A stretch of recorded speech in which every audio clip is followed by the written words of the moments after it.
बिस्मिल्लाहिर्रहमानिर्रहीम। नाज़रीन अस्सलाम वालेकुम, मैं हूं आतिफ आरिफ और आप देख रहे हैं मेरी राय चैनल। आज हम बात करेंगे, एक तो इमरान खान की पीठ पर केपी के बल्कि पार्टी की क्यादत ने छुरा घोंप दिया, दूसरा ट्रंप शदीद नाराज जंगबंदी के बावजूद, चौथा इमरान खान माइनस हो चुका, ये बताएंगे। और इस चीज का फायदा पार्टी क्यादत ने कैसे उठाया, कैसे जमानतें मंसूख हुई, ये सारा कुछ मैं आपको बताऊंगा इस व्लॉग में। क्योंकि इमरान खान को जो छुरा घोंपा गया है, ये कोई आम छुरा नहीं घोंपा गया। सबसे पहले तो मैं आपको ये बता दूं कि अलीमा खान साहिबा ने कहा है कि मेरे ख्याल में माइनस इमरान खान केपी को मद ने कर दिया है। क्योंकि इमरान खान ने जब बजट कहा था कि मेरे से मर्जी के मेरे से मुलाकात के बगैर मंजूर नहीं करवाना, तो इन्होंने करवाया। अलीमा खान ने कहा केपी के हुकूमत को बजट पास करने की क्या जल्दी थी, बजट में बानी से क्या छुपाया गया है, इसे पास करने के लिए बानी का 2 दिन इंतजार नहीं किया। मेरा ख्याल है कि माइनस इमरान खान करने की इन्होंने पूरी कोशिश की है। तो अलीमा खान ने कहा हमें नहीं मालूम बजट पास करने की इतनी जल्दी क्या थी। और उन्होंने ये भी कहा कि मैं तो हैरान हूं कि केपी के एमपीएज ने इस पर बहस भी नहीं की। तो ये आप यहीं से अंदाजा लगा ले कि अलीमा खान साहबा जो बात कर रही हैं वो बिल्कुल ठीक है कि ये बजट कहाँ से आया और किस तरह ये इमरान खान को छुरा घोंपा गया। लेकिन इमरान खान ने दूसरी जानिब इनको जो है ना वो ठोक कर, जो इसे कहते हैं ना, वो जवाब दिया है। इमरान खान ने पैगाम बाहर भिजवाया है, उन्होंने कहा मेरी मुशावरत के बगैर केपीके का बजट मंजूर नहीं होना चाहिए था। अब आ गया मामला अवाम का और ये क्यादत का। अब अवाम इनकी छत्तर बोला करेगी तो शायद इनको ये बढ़के बाहर बढ़के मारते हैं, अंदर जाके जो है ना वो सारी बातें मानकर इस हुकूमत की तो पाँव में गिर जाते हैं। अलीमा खान ने कहा, इमरान खान ने कहा कि 5 रुकनी टीम मेरे पास मुशावरत के लिए आए, अगर बजट पेश कर दिया है तो सुप्रीम कोर्ट जाए और बताए कि आईएमएफ कैसे बजट कबूल करेगा। पार्टी हेड की मुशावरत के बगैर ये बजट नहीं मंजूर होना चाहिए था। अब सुप्रीम कोर्ट जाए, इजाजत ले, वहां वही मुशावरती टीम मेरे पास आए और देखूंगा जो तब्दीलियां करनी पड़ी वो करूंगा। अब सवाल ये आता है कि ये इन्होंने क्यों इतना किया। ये सारा कुछ जो किया धरा है ना, जो अली अमीन गंडापुर बाहर बढ़के मारते हैं और अंदर जाके फैसले ऐसे करते हैं कि 30 जून तक तो इनके पास वैसे ही टाइम था। तो इसमें इतनी क्या, फिर शहबाज गिल ने अपने ट्वीट में बताया कि उस एजेंडे में बात ही नहीं थी सिवाय ईरान और इसराइल की जंग के, इन्होंने धक्के से वो डाला और उसमें भी जो अपनी मर्जी का लामिया जारी कर दिया।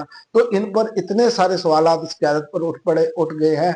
लेकिन मैं आपको बताऊं, इसका फैसला इमरान खान जैसे जेल से बाहर आएंगे ना, इनकी जो होनी है ना वो शायद इससे पहले किसी की ना हुई हो।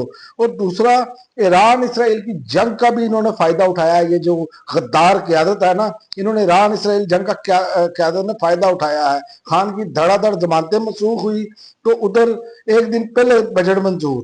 इन्हें पता था कि वहां इस वक्त ईरान इसराइल की जंग में मसरूफ है और कौन पूछेगा, इसीलिए जल्दी से ये वारदात की गई है। लेकिन अब सीज फायर के बाद सब वापस आ चुके हैं, याद रखें। अब लितर बोले का टाइम शुरू हो गया है और अब इनका जो लितर बोला होना है ना, ये चाहे अब जो मर्जी करते रहे, इनका लितर बोला होते रहना है। क्योंकि अंदर से भी तस्दीक आ गई है इमरान खान की। और बुशरा बीबी के साथ भी सख्तियां हो रही हैं, खाली इमरान खान के साथ नहीं। उनकी फैमिली को आज बताया गया है कि इनके सेल का कूलर 1 हफ्ते से खराब है और बार बार कहने के बावजूद इनके सेल का कूलर ठीक नहीं कराया गया। अब आप यहीं से अंदाजा लगा ले क्यामत खेज गर्मी में बगैर कूलर के कैसे गुजारा किया जा सकता है। और वो एक एजड खातून है और उनकी तबीयत भी नासाज है और उन पर सख्तियां बढ़ा दी गई हैं। तो ये सारा सेरा जो है ना, बजाय मुखालफिन के ये पीटीआई की क्यादत को जाता है, जो कि खुद मजे लूट रहे हैं जिस बंदे का नाम लेकर। उस बंदे को ये अंदर रखने के चक्कर में है और माइनस करने के चक्कर में है। लेकिन इन नादानों को ये नहीं पता कि जिसको माइनस करने जा रहे हैं उसके साथ अवाम खड़ी है, उसको तुम माइनस नहीं कर पाओगे। तुम्हारा हाल भी वही होगा जो परवेज खटक का हुआ, जो महमूद खान का हुआ, जो राजा रियाज का हुआ। आज आप देख ले तारीख के कूड़ेदान में है। और दूसरा, मैं आपको बता दूं कि ईरान पर जो ईरान और इसराइल की जंग बंदी है, उस पर जंग बंदियों की खिलाफ वर्जी हो रही है। उसमें देखें कि जंग बंदी के बावजूद इसराइल के हमले तेज, तेहरान में अभी तक 2 धमाके सुने गए हैं। रडार समेत कई मकामात को निशाना बनाए जाने की इतलात है।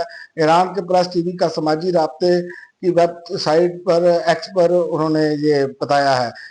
और ईरान ने जो है वो जंग बंदी से کچھ دیر پہلے جو حملہ کیا تھا ایران کا میزائل حملوں میں 4 اسرائیل کی ہلاکت کے بعد جنگ بندی کے نفاذ کا اعلان، اور انہوں نے جنگ بندی سے پہلے حملہ کیا تھا۔ ایرانی میزائل حملوں سے جنوبی اسرائیل کے شہر میں تباہی اور متعدد افراد زخمی، جنگ بندی کا نفاذ ہو چکا ہے، برائے مہربانی اس کی خلاف ورزی نہ کریں، امریکی صدر نے کہا۔ اور اب امریکی صدر کا جو ہے وہ بالکل کلیئر کٹ بیان آ گیا ہے کہ اسرائیل کو کہا ہے ایران پر ہرگز بم مت گرانا۔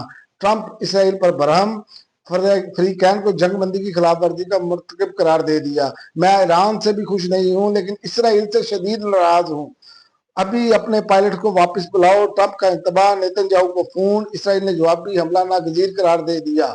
تو اب یہ معاملہ دیکھتے ہیں کیا بنتا ہے، لیکن ہونی تو جنگ بندی ہے۔ اسرائیل کی جو ہے نا وہ ٹھکائی اچھی خاصی ہو گئی ہے۔ جو اسرائیل کی مت تھی نا بنی کہ اسرائیل جو ہے وہ ناقابل تصویر ہے، اس کو کچھ نہیں کیا جا سکتا، اس کا کچھ نہیں ہو سکتا، اس کو کچھ نہیں کیا جا سکتا، تو وہ تو ختم ہو گیا ہے۔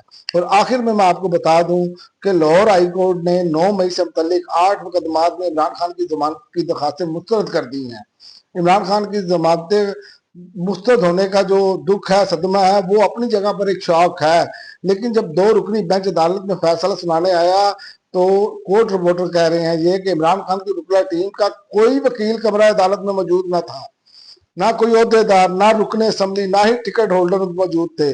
جب جج صاحب نے عمران خان کی وکلا ٹیم کو پکارا تو محمد خان مدنی، فائزہ مراد اور ماری بلوچ کو عمران احمد نیازی کے وکلا کے طور پر پیش ہونا پڑا، جس پر جج نے طنزی مسکرا کر ہماری طرف دیکھتے ہوئے کہا اچھا آپ سب عمران خان کی طرف سے پیش ہوئے ہیں۔ پارٹی قیادت ٹیم سے بات پرس کر کے عمران خان کی ضمانت کی درخواست پر فیصلہ سننے کے لیے وہ کیوں موجود نہ تھے؟ یہ اب پارٹی قیادت، لیکن پارٹی قیادت بھی دوسری جگہ پر یہ کہہ رہی ہے، اور سلمان اکرم راجہ نے اس پر مور لگا دی ہے کہ اتنی جلدی کیا تھی بجٹ پاس کرنے کی۔ تو اب یہ ساری جو چیزیں ہیں وہ کھل کے سامنے آ گئی ہیں۔ علی امین گنڈا پور چکے وزیر اعلیٰ ہیں، اس لیے وہ ذمہ دار قرار ہے، اور دوسرا ایک بیرسٹر سیف نامی شخصیت ہے جو کن کا قریبی ہے، یہ سب کو معلوم ہے، وہ وکٹ کے دونوں کی جانب کھیلتا ہے، بلکہ وہ پی ٹی آئی کے اندر ایک جیسے کہتے ہیں نا کردار ادا کر رہا ہے، وہ اتنا گھنونا کردار ادا کر رہا ہے۔ یہ جب کبھی بھی عمران خان کی رہائی ہوتی ہے اور انشاءاللہ جلد ہوگی تو آپ دیکھیں گے یہ غدار اپنے انجام کو پہنچیں گے۔ یہ جو پیٹھ میں جنہوں نے چھرا گھونپا ہے، ان کی جو سیاسی زندگی ہے نا وہ ختم ہونے کے قریب ہے۔ اب تک کے لیے ناظرین اتنا ہی، اگلی ویڈیو تک اجازت دیں، اللہ حافظ۔